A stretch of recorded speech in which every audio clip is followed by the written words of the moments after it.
O sistema bancário brasileiro é uma fortaleza de ferro, mas sua história está repleta de esqueletos de instituições que ruíram por fraudes massivas e criminosas.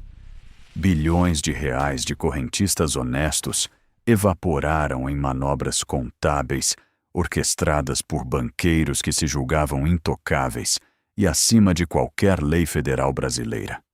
Em 1974, o Banco Halles inaugurou a era das falências modernas, colapsando após operações arriscadas fora das normas bancárias vigentes. O Banco Econômico, o mais antigo do país, ruiu em 1995 por má gestão e desvios financeiros de seus diretores executivos. O governo federal criou o PROER para salvar o sistema, mas o econômico deixou um rastro de dívidas bilionárias que o Tesouro Nacional precisou assumir.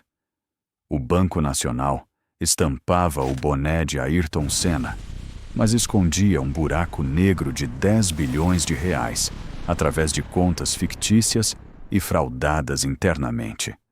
Durante uma década, a diretoria fabricou lucros inexistentes nas famosas Contas 111, enganando o Banco Central e todos os auditores de mercado externos. Quando a fraude foi revelada, a marca desapareceu, resultando em prisões históricas e na venda forçada de seus ativos para o Unibanco de forma rápida. O Bamerindos prometia solidez absoluta, mas o excesso de imóveis e gastos políticos drenou seu caixa, forçando uma intervenção federal em 1997. Salvatore Cacciola protagonizou o escândalo do Banco Marca em 1999, ao apostar contra a desvalorização do real na época financeira citada.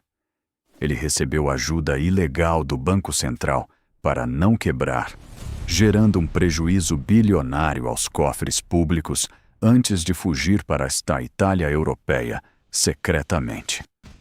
O Banco Santos, de Edemar Cid Ferreira, colapsou em 2004 por esquemas de empréstimos recíprocos e lavagem de dinheiro muito sofisticados e ilegais. Edemar usava recursos do banco para comprar obras de arte valiosas, enquanto o patrimônio real da instituição era apenas uma ficção contábil sem qualquer lastro. O Banco Pan-Americano, de Silvio Santos, chocou o país em 2010, ao revelar um rombo oculto de 4 bilhões de reais totais nos balanços. A fraude consistia em vender carteiras de crédito, mas mantê-las registradas no balanço como se ainda fossem ativos do próprio banco todos os meses seguintes. Silvio Santos precisou empenhar todo o seu império de comunicação para garantir o socorro do Fundo Garantidor de Crédito naquela crise financeira familiar muito severa. O Banco Cruzeiro do Sul especializou-se em crédito consignado, mas fabricou milhares de contratos fantasmas para inflar seus lucros e atrair investidores desavisados agora. Em 2012, os donos foram acusados de desviar mais de 300 milhões de reais para contas pessoais e manutenção de luxo extremo internacional. O Banco BVA faliu logo depois, em 2013, devido a empréstimos sem garantias feitos para empresas ligadas aos seus próprios controladores internos atuais.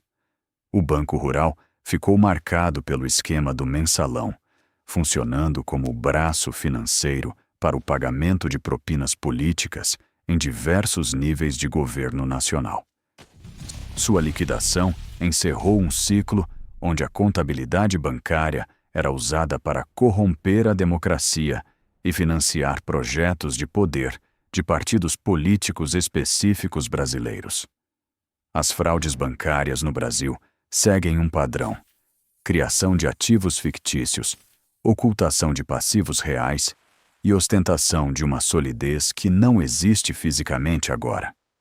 O Banco Central endureceu a fiscalização, mas a complexidade das novas operações digitais cria novos desafios para os auditores do governo e agências reguladoras atuais hoje.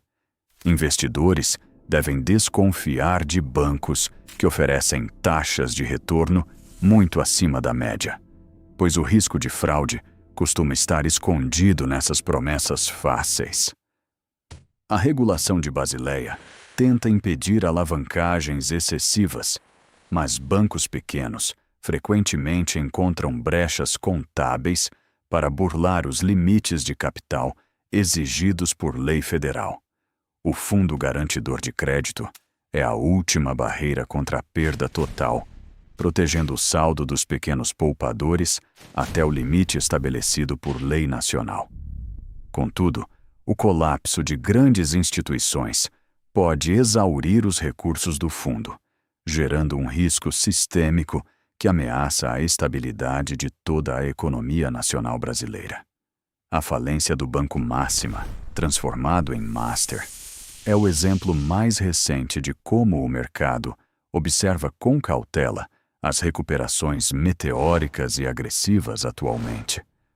O caso do Banco Neon, que teve sua liquidação decretada em 2018, mostrou que até as fintechs podem sofrer com falhas graves regulatórias básicas.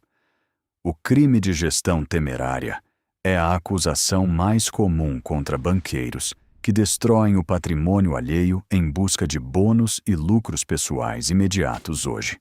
A impunidade histórica alimenta novos esquemas, pois muitos banqueiros condenados vivem em mansões luxuosas, enquanto os processos judiciais se arrastam por décadas sem fim. Cada falência é uma lição de que a transparência absoluta é o único antídoto contra a ganância desenfreada que habita os corredores de vidro do poder.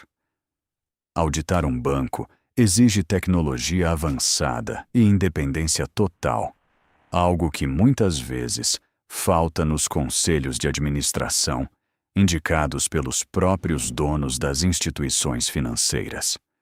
O sistema financeiro brasileiro evoluiu, mas o desejo humano de fraudar para enriquecer rapidamente permanece sendo uma variável constante e perigosa em todos os mercados mundiais.